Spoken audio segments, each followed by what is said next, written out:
सो hey guys, स्वागत है आप सभी का आपके चैनल रणवीर डस्टफ में। मैं हूँ आपका दोस्त रणवीर और आज हम बात करने वाले हैं the newly government backed app called संचार साथी. On paper, it's all cyber security and fraud prevention, but a lot of people are calling it sus. It's like a really big concern because it feels like a brother is watching you quietly. So let's break it down. What the actual is this app, and is it actually for people's benefit or there is something else? Let's talk about what the Sanchar Saathi is, or what it claims to be. So, Sanchar Saathi was launched in 2025 this year by government under the aim to help citizens. Its advertised feature is blocking and tracking lost phones by blacklisting the IMEI numbers and check all the connections, or if you are receiving any fraud call or spam, or if there any SIM cloning or whatever. Okay, SIM cloning, or like if someone is using your SIM on some other device. So according to the officials, this helps fight telecom frauds and scam calls, a big problem in recent years. Okay, so far the purpose seems useful, right? It's just blocking your phone if you lost it. It's going to track your phone. If you lost it, you can find it, and it's going to report the spam calls, and if there is someone scamming, they're going to get reported and all that. Sounds really good, right? But now, why people are calling it sus? Okay, there are some concerns regarding this Sanchar Saathi app. Okay, now what are those? Let me tell you. What government is saying is the new phones which are going to be sold, they want each and every phone to have the Sanchar Saathi app pre-installed in them. Now, some days earlier, they were saying that it was not uninstallable. Like, if you have that in your phone, you won't be able to uninstall it, because obviously they want to kind of spy on you. Because let me tell you, this app is asking for so many permissions like SMS, call, storage, camera and location, and a lot of things which people are not really comfortable sharing. Okay, obviously if someone is asking you to share your location, your camera, your phone calls, your messages, it can also send messages. Okay, it's asking for permissions to send messages.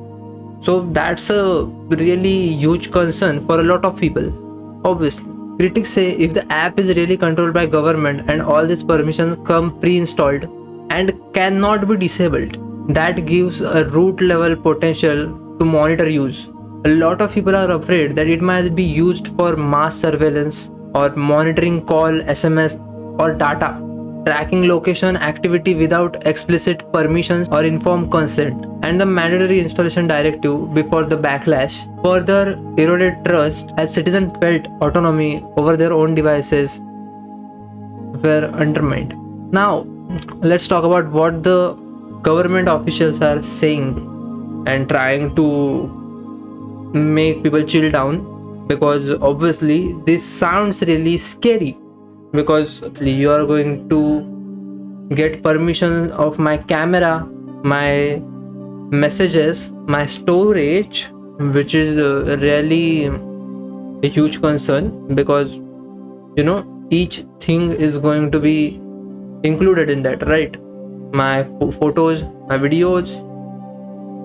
Some people store their really personal photos or videos inside their phone, storage.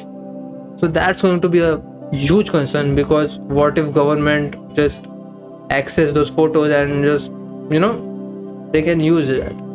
And as you know, our government is not really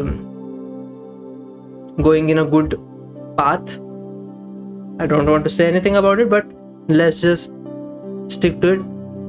It's really hard to think that your storage and data is going to be secure in their hands, right? But let's talk about what the government officials are saying. They are saying it's just surveillance and tracking app. It has nothing to do with spying and all that. They are saying that the registration is optional right now, because before they were saying it was not uninstallable and you cannot disable it, but now they are saying that yeah, you can disable it. If you want, you can install it, or else you don't have to.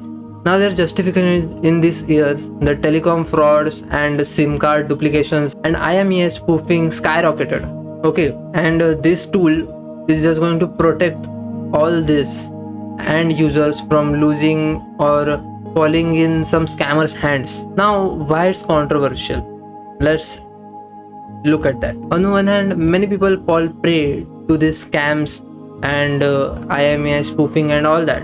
And tools like Sanchar Saathi can actually really help them to not fall prey for all these scammers and these criminals, right? But on the another hand, giving a government controlled app invasive permissions of everything inside your device, even if it's optional, creates risk for privacy and a lot of things. And not everyone wants these services, not everyone trusts this service. And the real question is, should a state mandated app be allowed to demand such access? What if policies change later? What guarantee do people have on their own data, messages, or call logs? So, in theory, Sanchar Saathi could be really helpful for a lot of people who wants extra protection against fraud, scams, and all this spoofing and a lot of things which are going around quite a really huge number in these days. The scammers are everywhere, and in India it's just a really big issue. But the way it rolled out, the permission it demands, the pre-installation push makes it look like a blanket measure, not a carefully optional tool. If you value your privacy and digital autonomy, you might find this whole deal unsettling. I'm not saying the app is definitely spying on you or us, but the lack of transparency, the heavy permissions, and the government's past record regarding surveillance altogether makes it little uneasy. If you are using Sanchar Saathi, make sure you understand all the permissions you are giving them the access to.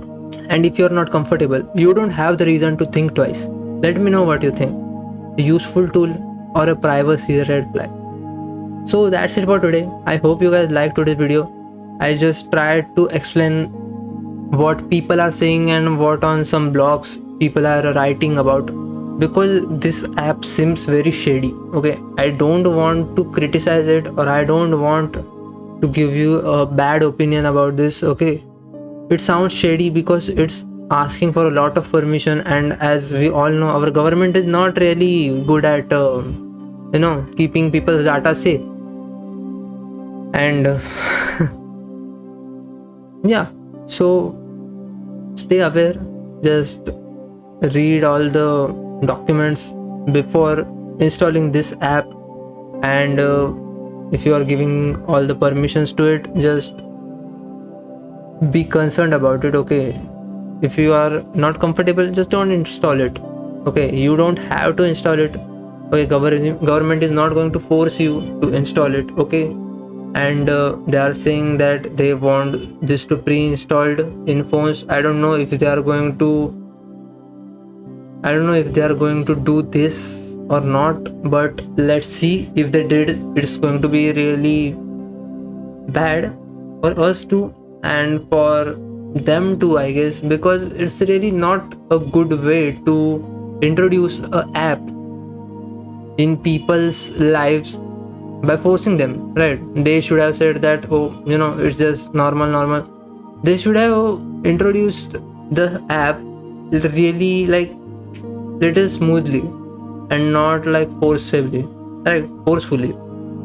So yeah, that's it for today. I hope you guys liked today's video, and like करो, share करो, subscribe करो, और मुझे comment में बताना कैसे लगा आज का वीडियो. और stay hydrated, eat well, and have a good day or good night, whatever it is at your place. And I'll meet you in the next video or live. तब तक के लिए bye bye.